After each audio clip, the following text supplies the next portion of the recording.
Welcome back. Thanks so much for choosing Newzroom Afrika. Let's start off with athletics because the final leg of the ASA Grand Prix Continental Tour Challenger is set to take place this evening at the University of Johannesburg. Rising sprint star Bayanda Walaza is fresh off his sub-10 in 100 metres at the AGN Provincial Championships. This is past weekend at Pilditch Stadium. And tonight he lines up in the men's 200 metres. Meanwhile, Africa's fastest man, Ferdinand Omanyala, is looking to redeem himself in the 100-metre dash. He was beaten by 18-year-old Karabo Letebele, who clocked 10.19 seconds in the first leg of the Grand Prix. Our reporter Khotso Sello is on the ground as we continue to build up to some mouth-watering matchups that we can expect over the next 3 hours. Khotso, it's been a little bit drizzly, and in fact the whole day in Gauteng. How's that going to affect the surface at the track at the University of Johannesburg, just by Westdene Dam?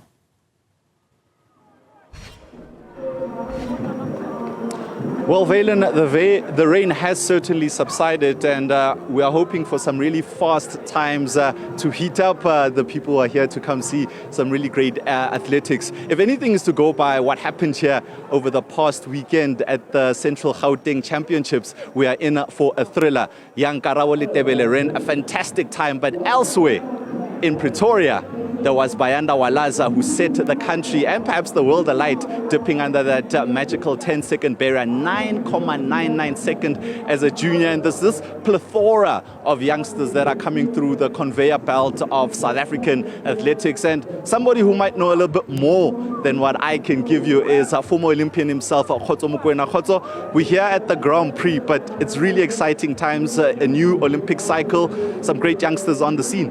Yeah, absolutely. I think what we are seeing now, especially with the past provincials in Pretoria last week, we can see that there's so many youngsters that are actually coming into this future that we have. They're going to change a lot of things on the track.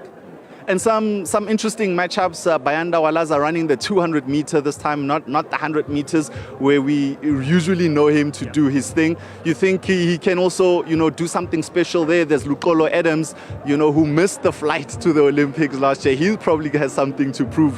What do you see there? Yeah, look, Luxolo is such a fantastic athlete, as well as Bayanda, a very, very fantastic young athlete coming up. I think both of them are going to show us some lights today.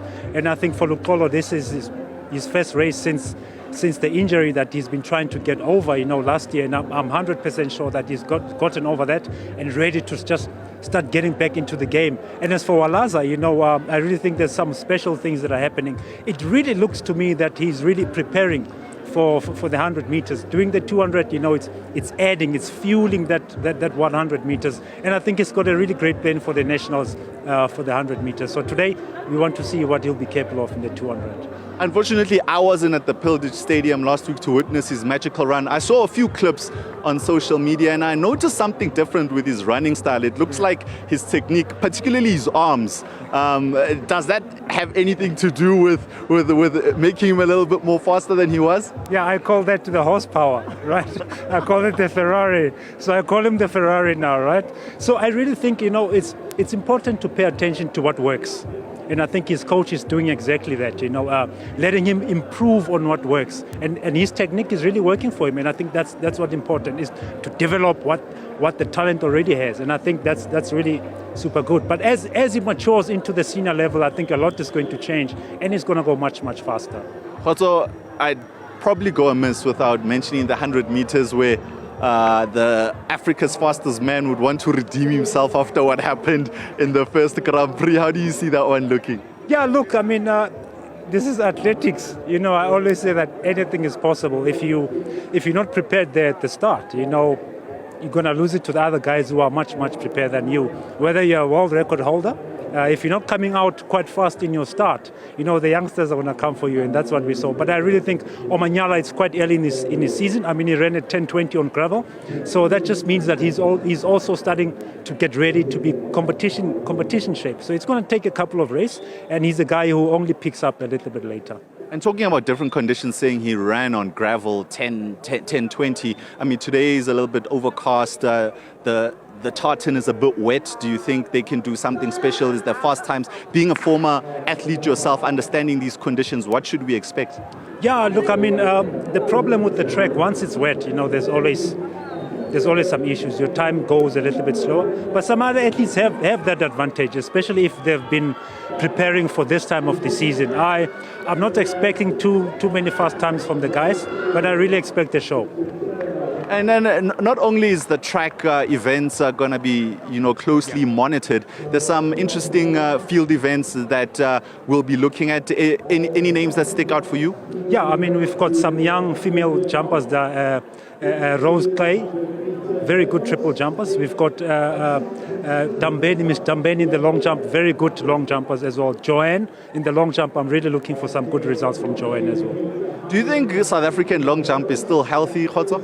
Yeah, look, I mean, it has taken a serious hit, right? The jumps events in the country have taken a serious hit. It's not just the long jump, it's not just the triple jump, it's also the pole vault, it's also the high jump. It's time we start investing in the jumps. I think we are already doing a great system in terms of investing in the sprinting, right? We see our sprinters, you see the relay sprinters, the guys are doing well, because there's a good strategy around it. We now need to move into the jumps events as well, because there's so many potential, but we need to put a strategy where we're going to uplift, firstly, our jumping coaches. We need to uplift those skills and capacitate our jumping coaches in the country. And then we're going to get the athletes. The athletes are already there. They've got the talent. University athletes are jumping quite well. So we really need to start increasing the focus system for the jumping events as well. Khotso, but what's the trick? I mean, South Africa has never really struggled with producing quality junior athletes. And it's the whole graduating from the junior setup into the senior system. Yeah. Where are we missing the trick? The trick is just within the coaches have to come together. I think what's really important, or what works within the United States, is that the coaches work together. Especially within the junior development. That's what we need to look at. We need to sit down as the coaches committee in the country to see what is it that is missing in terms of the high performance. If we can get it from the coaches themselves, because remember, the coaches are always being put behind the curtain, right? It's always the athlete. But the engine is actually the coach. So we need to sit down with the coaches and see, in terms of high performance point of view, what is it that we need to implement? And then we need to start then implementing those strategies for the coaches. They might need more capacitation from international coaches, other jumping coaches or sprinting coaches, long distance coaches, to come and plug in with our coaches, not to take over, but to plug in and have that knowledge sharing so that they can also improve. Is there a willingness and getting former athletes like yourselves to get involved? Yeah, absolutely. I think that's what we need to look at as well. Look at the former athletes that are really coaching out there, really taking this seriously. In fact, the athletes themselves need to advocate this as well. Well, Khotso, that's where we're going to leave it for now. Thank you so much for joining us and sharing some of your expertise.